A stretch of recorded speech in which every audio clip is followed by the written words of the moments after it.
A 3-2 victory for the Chatham Anglers last night over the Orleans Firebirds. First win of the season for the Anglers, now 1-1 on the year, and the first road game of the 2016 summer, traveling to Brewster to take on the Whitecaps. Both teams 1-1, and now time for the Manager Show with John Schiffner. Coach, your thoughts on last night's performance? Nice game, nice ball game. Pitching staff did an excellent job.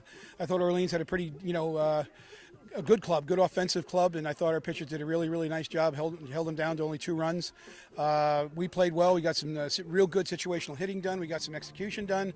Want to clean up the errors a little bit, but I thought it was a pretty good college baseball game. To expand on the pitching a little bit, Tanner Chalk got the game started, retired 11 of the first 13 he faced. In his Cape League debut, what did you see that was best out of him? Oh, he just a great pace. He really had a great pace. He was, got the ball, got on the rubber, went after him. He was around the strike zone all the time. It keeps your defense in the game, which our pitchers have done. We have not had people all over the place. I mean, that's good. You keep your defense in the game. But I thought Tanner had a really nice pace. His breaking pitches, and all of his pitches were working. He was in the zone. It was a really nice performance. Hats off to Parker Bangs, former Chatham, who's his pitching coach down there at Presbyterian, and he said, "Schiff, you're going to like this guy," and he's right. Speaking of the defense, Chalk got some help behind him by Willie Boyd, who made an outstanding diving grab going back into right field. For you to see a guy like Boyd out of Nauset High School and from Orleans playing on that stage and making an impact, what did that mean to you? It was awesome. I'm getting choked up now as you led into that. I think it's awesome. And, I can't thank Willie enough. I can't thank Matt Cook enough. I mean, they're taking a little time off from their summer teams to help us out. And I just think it's important to get the local kids an opportunity. I try to do it as much as I can. I just had a college coach call me today, New England coach, and he says, "I know how you take care of New England guys. I got one for you for next year," and we've already committed to the young man. And I think it's important. It is New England's team. It's New England Patriots are the football team. The Cape Cod League is New England's league, and I really do think you try to give those guys every opportunity you can.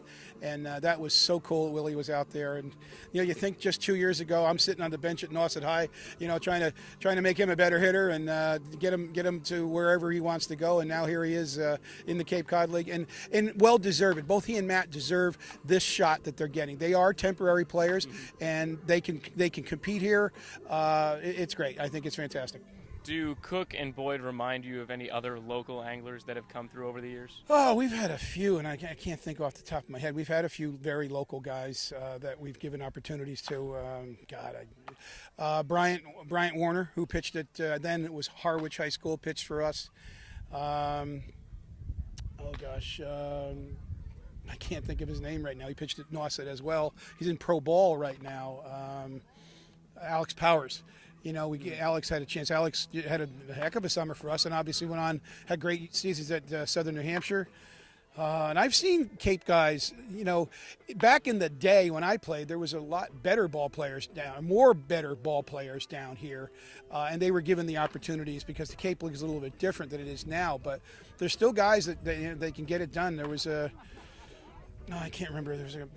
Well, of course, Cody Kroll was from Harwich, pitched at Vanderbilt. He wasn't one bad player, the guys like that. But it's few and far between to get the opportunity that they can perform here. Like Bryant, at was he at Dartmouth, UMass Dartmouth? Yeah, UMass Dartmouth, I believe.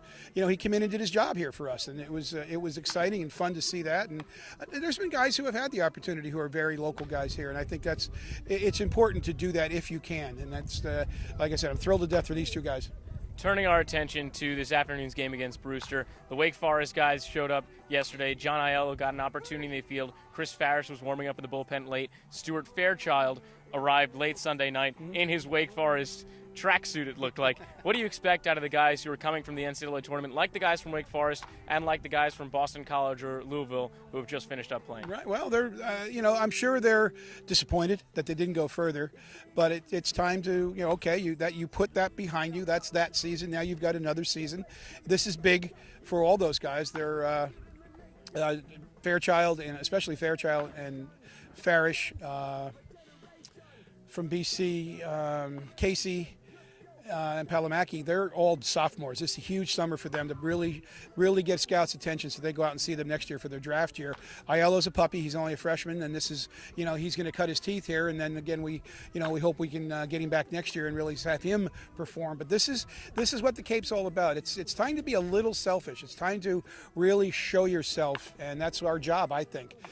I think our job is to give these kids the exposure to the best competition they'll ever see and see how they handle it. And that's our job, I think, to, teach them, to get them through how to handle fail. They're going to fail. I have never, and this is my 38th, 36th year involved in the Cape Cod League, and I've never seen anybody just say, hey, Cape Cod League, move over, I'm taking over. They don't. Mm-hmm. Some guys have tremendous seasons, but they're going to fail at some point along the way, and they're going to fail because they're seeing the best competition they've ever seen. Another game tonight for the Chatham Anglers, a 1-1 record so far this season, but this afternoon, the first road test against the Brewster Whitecaps. Schiffner, thank you very much for your time as always. Not a problem. This is fun. Evan, back up to you.